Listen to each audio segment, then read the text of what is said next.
जब देखो मुंह उठा के चली आती है, ना पूछना जरूरी समझती ना बताना। अरे पहले मेरी पूरी बात तो सुन लो। अरे क्या सुनूं मैं तुम्हारी बात?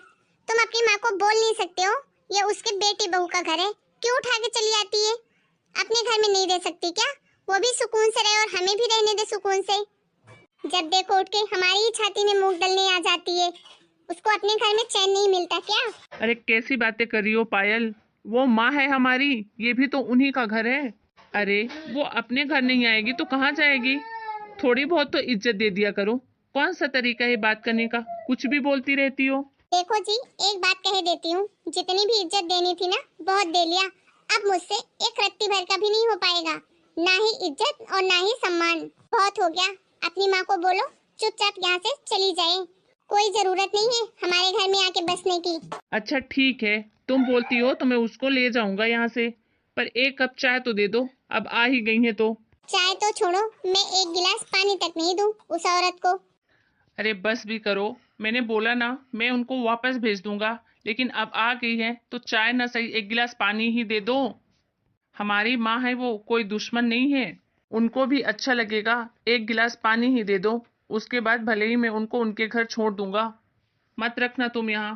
ठीक है, इतना बोलते हो तो एक गिलास पानी दे देती हूँ, लेकिन इससे ज्यादा की उम्मीद रखना मत मुझसे। हाँ हाँ ठीक है, तुम चलो तो सही जल्दी। माँ आ गई, माँ आ गई। माँ नहीं, जैसे आफत की पुड़िया आ गई है। अरे माँ, आप?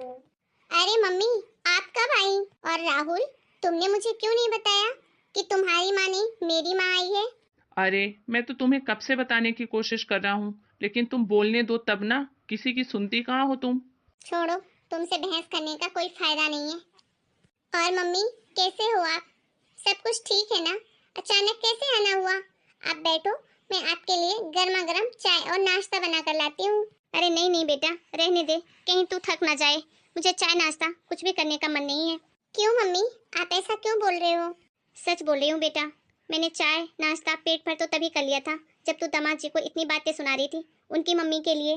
बेटा मुझे तो शर्म आ रही है तुझे अपनी बेटी कहते हुए। क्या इसी दिन के लिए तुझे पैदा किया था? यही सिखाया था मैंने तुझे, जो पूरी दुनिया में मेरी नाक कटाती फिर रही है। हे भगवान, ये सब देखने से पहले मैं मर क्यों नहीं गई? कहाँ कमी रह गई मेरी परवरिश में जो मेरे बच्चे ऐसे निकले? एक तेरा वो भाई है जिसने मुझे घर से निकाल दिया। क्या? हाँ, तेरे भैया भाभी ने मुझे घर से बाहर निकाल दिया। मैं तो सड़क पे पड़ी थी, चलते चलते पैर थक गए थे, कहीं जाने की हिम्मत नहीं थी और न कुछ दिमाग चल रहा था।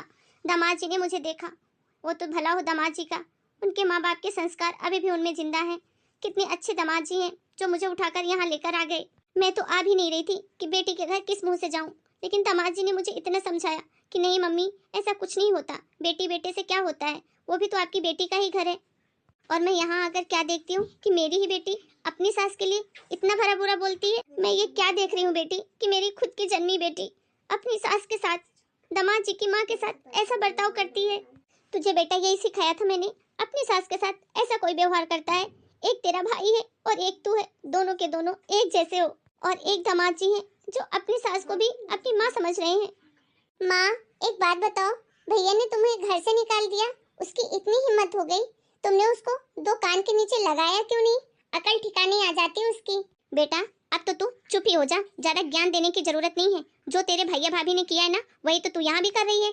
क्या अंतर है तुम दोनों में? और तुझे ये बोलते हुए जरा सी शर्म तक नहीं आ रही है कि जो खुद कर रही है वही दूसरों को ज्ञान दे रही है? मैं तो ये बोलती हूँ कि एक घर को बिगाड़ने और बर्बाद करने वाली सिर्फ औरत ही होती है। एक तेरी भाभी और एक तू, तुम दोनों एक जैसी हो। तुम जैसी औरतों की वजह से ही ना ये दुनिया खराब हो रखी है। अरे तुम लोग इतना पत्थर दिल कैसे हो सकती हो? एक माँ को उनके ही बेटे से अलग कर रही हो। आज से मैं ना तुझसे सारे रिश्ते तोड़ती हूँ। तू मेरी बेटी नहीं और मैं तेरी माँ नहीं, क्योंकि मेरी बेटी तेरे जैसी बिल्कुल भी नहीं हो सकती। नहीं माँ, ऐसा मत बोलो प्लीज। मत कह मुझे माँ, तुझसे मैंने जिंदगी में यही सिखाया है कि माँ तो सिर्फ माँ होती है, चाहे वो तेरी माँ हो और चाहे तेरी सास हो। एक ने तुझे जन्म दिया है तो दूसरी ने तेरे पति को जन्म दिया है, तभी जाके तेरा पति तुझे मिला है। और जैसे दामाद जी के संस्कार है ना, उन्हें देखकर ये तो पक्का है कि उनकी माँ भी बहुत अच्छी और संस्कारी होगी। फालतू में तुम जैसी औरतों ने सासों को बदनाम कर रखा है। हर जगह जरूरी नहीं है कि सास ही गलत होती है, तुम जैसी बहुएं भी होती हैं। शायद मुझे तेरे कर्मों की सजा मिल रही है।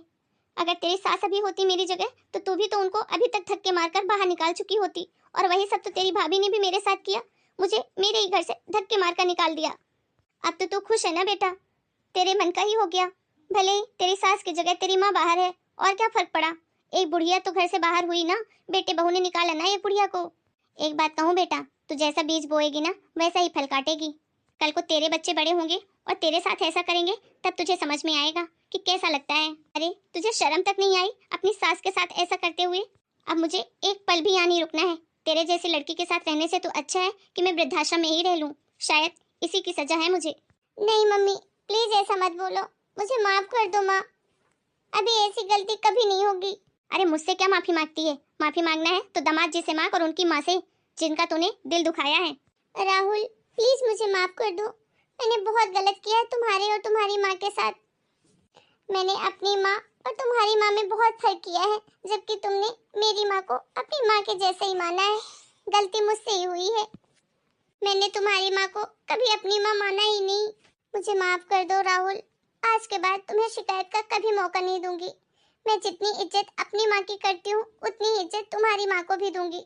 और तुम अपनी माँ को लेकर आओ और हम साथ में यही रहेंगे हमेशा के लिए। कोई बात नहीं पायल, तुम्हें अपनी गलती का एहसास हो गया है, यही मेरे लिए बहुत है। दामाद जी मुझे भी माफ कर दीजिए। मेरी